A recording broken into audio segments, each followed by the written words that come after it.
ଗ୍ରହଣ କରିପାରିନଥିଲା। ତେଣୁ ଆପଣମାନଙ୍କ ନିଷ୍ପତ୍ତି ସହିତ ମୋ ନିଷ୍ପତ୍ତି ନିଶ୍ଚିତ ଭାବରେ ଯୋଡ଼ି ହୋଇକରି ରହିଲା ଏବଂ ସାମୂହିକ ଭାବେ ନିଷ୍ପତ୍ତି ଆପଣମାନେ କଲେ ବିଜୁ ଜନତା ଦଳ ପରିତ୍ୟାଗ କରି ଭାରତୀୟ ଜନତା ପାର୍ଟିରେ ଯୋଗ ଦେବା ପାଇଁ। ଯୋଉ ଦଳରେ କାର୍ଯ୍ୟ କରିବ ସେ ଦଳର ନେତାଙ୍କର ଯଦି ବିଶ୍ୱାସ ଭରସା ରହିବ ନାହିଁ, ନେତୃତ୍ୱର ବିଶ୍ୱାସ ଭରସା ନ ରହିଲେ କାର୍ଯ୍ୟ କରିବା ସମ୍ଭବପର ହୁଏ ନାହିଁ। ତ ସେଇ ଆଧାରରେ ରାଜ୍ୟ ବିଜୁ ଜନତା ଦଳର ନେତୃତ୍ୱଙ୍କର ଯେହେତୁ ମୋ ଉପରେ ବିଶ୍ୱାସ ରହିଲାନି, ଭରସା ରହିଲା ନାହିଁ ଏବଂ ଆପଣମାନେ ଯୋଉମାନେ 30,000 କାର୍ଯ୍ୟକର୍ତ୍ତା ଅନୁରୋଧ କଲେ ଆପଣମାନଙ୍କର ବିଶ୍ୱାସ ଭରସାକୁ ମଧ୍ୟ ରକ୍ଷା କରିପାରିଲେ ନାହିଁ, ତେଣୁ ଆପଣମାନେ ଯୋଉ ନିଷ୍ପତ୍ତି ନେଲେ ସାମୂହିକ ଭାବରେ ଆପଣମାନେ ହଜାର ହଜାର ସଂଖ୍ୟାରେ ଆପଣମାନେ ନିମାପଡ଼ା ଗ୍ରୁପରେ ମତେ ଛାଡ଼ିକି ଯୋଗ ଦେଇଥିଲେ। ଆପଣମାନେ ମୁଁ ଆଜି ଯୋଗ ଦେଲି, ଆପଣମାନେ ମତେ ଛାଡ଼ି ମନମୋହନ ଭାଇ ଯାଇଥିଲେ, ସମୀର ଭାଇ ମନମୋହନ ଭାଇ ନିମାପଡ଼ା ଯାଇଥିଲେ, ସମୀର ଭାଇ ଗ୍ରୁପ ଯାଇଥିଲେ, ଆପଣମାନେ ମତେ ଛାଡ଼ି ଆପଣମାନେ ମଧ୍ୟ ଯୋଗ ଦେଇ ସାରିଥିଲେ।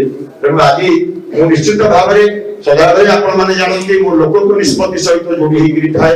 ତେଣୁ ଆପଣମାନେ ଯେହେତୁ ନିଷ୍ପତ୍ତି କରିକିରି ଯାଇ ସାରିଛନ୍ତି, ତେଣୁ ମୁଁ ବାଧ୍ୟ ହେଇଛି ଆପଣମାନଙ୍କ ସହିତ ଗୋଡ଼େଇ ହେଇକିରି ଯିବା ପାଇଁ। ମୋର ଯଶସ୍ୱୀ ପ୍ରଧାନମନ୍ତ୍ରୀ ଶ୍ରୀଯୁକ୍ତ ନରେନ୍ଦ୍ର ମୋଦି 10 ବର୍ଷ ଭିତରେ ଭାରତ ବର୍ଷକୁ ଯୋଉ ଦିଗ ଦେଇଛନ୍ତି, ସମଗ୍ର ବିଶ୍ୱରେ ଆଜି ଭାରତ ବର୍ଷ ଏକ ତୃତୀୟ ଶକ୍ତି ଭାବରେ ଉଭା ହେଇଛି। ଆଜି ଭାରତ ବର୍ଷର କୋଟି କୋଟି ଯୁବକଙ୍କ ଭିତରେ ସେ ଆଜି ଏକ ସ୍ପୃହରଣ ସୃଷ୍ଟି କରିପାରିଛନ୍ତି। ଆଜି ଗୋଟେ ବିଶ୍ୱାସ ଦେଇପାରୁଛନ୍ତି। ଗୋଟେ ନେତୃତ୍ୱର କାମ ହଉଛି ସାଧାରଣ ଲୋକଙ୍କ ଭିତରେ ଗୋଟେ ବିଶ୍ୱାସ ଦେବା, ଗୋଟେ କନଫିଡେନ୍ସ ତିଆରି କରିବା। That confidence has created on the leadership of Honorable Prime Minister Narendra Modi. ତେଣୁ ଯୋଉ ବିଶ୍ୱାସ ଆଜି ତିଆରି କରିଛନ୍ତି, ଯୋଉ ଭରସା ଆଜି ଲୋକଙ୍କ ଭିତରେ ତିଆରି କରିଛନ୍ତି, ଖାଲି କଥାରେ ସେ ବିଶ୍ୱାସ ଭରସା ନୁହେଁ, ତାହା କାର୍ଯ୍ୟରେ ରୂପାନ୍ତରିତ ହେଇଛି, କାର୍ଯ୍ୟରେ ପ୍ରତିଫଳିତ ହେଇଛି, ତାହା ଆମକୁ ଆକର୍ଷିତ କରିଛି, ତାହା ଆମକୁ ପ୍ରଭାବିତ କରିଛି। ତେଣୁ ସେ ଯଶସ୍ୱୀ ପ୍ରଧାନମନ୍ତ୍ରୀ ନରେନ୍ଦ୍ର ମୋଦିଙ୍କ ନେତୃତ୍ୱରେ ରାଜ୍ୟ ବିଜେପିର ଯୋଉମାନେ ଅଛନ୍ତି, ମନମୋହନ ଭାଇ କୁହନ୍ତୁ, ଧର୍ମେନ୍ଦ୍ର ପ୍ରଧାନ କଥା କୁହନ୍ତୁ, ବୈଜୟନ୍ତୀ ପଣ୍ଡା କଥା କୁହନ୍ତୁ, ଆପଣଙ୍କର ମ୍ୟାଡାମ ଏମପି ଭୁବନେଶ୍ୱରଙ୍କ କଥା କୁହନ୍ତୁ, ଯୋଉମାନେ ରାଜ୍ୟ ନେତୃତ୍ୱ ଯୋଉମାନେ ଆପଣମାନେ ଅଛନ୍ତି, ଏକ ସହିତ ମଧ୍ୟ ବ୍ୟକ୍ତିଗତ ଭାବରେ ଆଗରୁ ଯେହେତୁ ମୁଁ କାର୍ଯ୍ୟରେ ଥିଲି, ସମସ୍ତଙ୍କ ସହିତ ମୋର ବ୍ୟକ୍ତିଗତ ସମ୍ପର୍କ ଅଛି। ତେଣୁ ତାଙ୍କ ନେତୃତ୍ୱ ନିଶ୍ଚିତ ଭାବରେ ଆମକୁ ପ୍ରଭାବିତ କରିଛି। ଆମେ ଆଶା କରିଛେ, ବିଚାର କରିଛେ ଯେ ନିଶ୍ଚିତ ଭାବରେ ଯାହା ମନମୋହନ ଭାଇ ରାଜ୍ୟ ସଭାପତି କହିଲେ, ଯୋଉ କଥା ସମ୍ମାନ, ଯୋଉ ଆସ୍ଥା ବିଶ୍ୱାସ ଆମର ଉପରେ ବିଜୁ ଜନତା ଦଳର ରହିଲାନି, ସେ ବିଶ୍ୱାସ ଭରସା ଆମ ଉପରେ ଭାରତୀୟ ଜନତା ପାର୍ଟି ରଖିଥିବାରୁ ମୁଁ ଧନ୍ୟବାଦ ଦଉଛି, କୃତଜ୍ଞତା ପ୍ରକାଶ କରୁଛି। ଆମର ରାଜ୍ୟ ପ୍ରଭାରୀ ଅଛନ୍ତି ଶ୍ରୀଯୁକ୍ତ ପ୍ରଧାନଙ୍କ ପାଖରେ ମୁଁ ଧନ୍ୟବାଦ ଅର୍ପଣ କରୁଛି, କୃତଜ୍ଞତା ପ୍ରକାଶ କରୁଛି ଆପଣମାନଙ୍କ ସମସ୍ତଙ୍କ ତରଫରୁ ଏବଂ ବିଶ୍ୱାସ ଭରସା ଦେବା ପାଇଁ ଚାହେଁ। ମୁଁ ଏକ ଅତ୍ୟନ୍ତ ଶୃଙ୍ଖଳିତ କାର୍ଯ୍ୟକର୍ତ୍ତା, ମୁଁ ଗୋଟେ ଡିସିପ୍ଲିନ ଏବଂ ମୋର ଯୋଉମାନେ କାର୍ଯ୍ୟକର୍ତ୍ତା ଅଛନ୍ତି, ହଜାର ହଜାର କାର୍ଯ୍ୟକର୍ତ୍ତା ଅଛନ୍ତି, ଦେ ଆର୍ ଭେରି ଡିସିପ୍ଲିନ, ସେମାନେ ଅତ୍ୟନ୍ତ ଶୃଙ୍ଖଳିତ ଭାବରେ। ତେଣୁ ଭାରତୀୟ ଜନତା ପାର୍ଟି ଏକ ମଧ୍ୟ ଡିସିପ୍ଲିନ ପାର୍ଟି, ଗୋଟେ ଶୃଙ୍ଖଳିତ ପାର୍ଟି।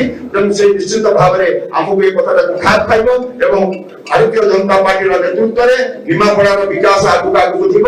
ଆସନ୍ତା ନିର୍ବାଚନରେ କେହି ଚାହିଁଲେ ବି ଅଟକେଇ ପାରିବେ ନାହିଁ। ଆମେ ନିଶ୍ଚିତ ଭାବରେ ଲକ୍ଷାଧିକ ଭୋଟରେ ଭାରତୀୟ ଜନତା ପାର୍ଟିର ପ୍ରାର୍ଥୀ ମହାନ୍ତି ପଣ୍ଡାଙ୍କୁ ନିଶ୍ଚିତ ଭାବରେ ଆମେ ବିଜୟୀ କରାଇବା, ଏଥିରେ କିଛି ସନ୍ଦେହ ନାହିଁ। ତା ସହିତ ରାଜ୍ୟ ଭାରତୀୟ ଜନତା ପାର୍ଟିର ନେତୃମଣ୍ଡଳୀ ଶ୍ରୀଯୁକ୍ତ କୁମାର ମହୋଦୟ ଅଛନ୍ତି, ଯିଏ ପ୍ରଭାରୀ, ମତେ ଯୋଉ କାର୍ଯ୍ୟରେ ନିୟୋଜିତ କରିବେ, ଯୋଉ ଦାୟିତ୍ୱ ମତେ ଦେବେ, ସେ କାର୍ଯ୍ୟ କରିବା ପାଇଁ ନିର୍ବାଚନ ପାଇଁ ଏବଂ ନିର୍ବାଚନ ପରବର୍ତ୍ତୀ ଅବସ୍ଥାରେ ଯୋଉ କାର୍ଯ୍ୟ ଦେବେ, ନିଷ୍ଠାର ସହିତ ସେ କାର୍ଯ୍ୟକୁ ମୁଁ ସମାହିତ କରିବି। ଏତିକି ରାଜ୍ୟ ନେତୃତ୍ୱଙ୍କୁ ବିଶ୍ୱାସ ଭରସା ଦଉଛି ଏବଂ ଗଣମାଧ୍ୟମ ମାଧ୍ୟମରେ ରାଜ୍ୟର ସମସ୍ତ ଯୋଉମାନେ ନେତୃମଣ୍ଡଳୀ ସାଧାରଣ ଜନତାକୁ ଏ ବିଶ୍ୱାସ ଭରସା ଦଉଛି। ମୋର 42 ବର୍ଷ ରାଜନୈତିକ ଜୀବନ ଭିତରେ ମୁଁ ଏକ ପୂର୍ଣ୍ଣକାଳୀନ କାର୍ଯ୍ୟକର୍ତ୍ତା, ମୁଁ ଏକ ସମର୍ପିତ ଲୋକଙ୍କ ପାଇଁ କାର୍ଯ୍ୟକର୍ତ୍ତା।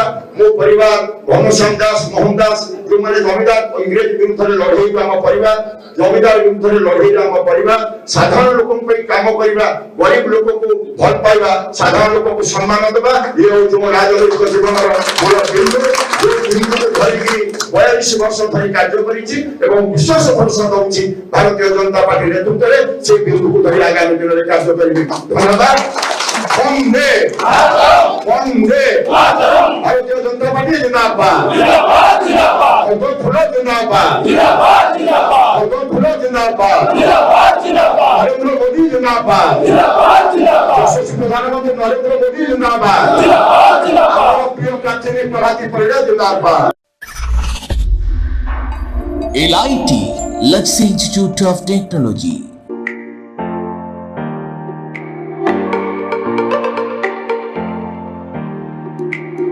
LIT provide a graduation course, BCA, BSc Computer Science, BSc ITM and BSc Data Science in Bhubaneswar.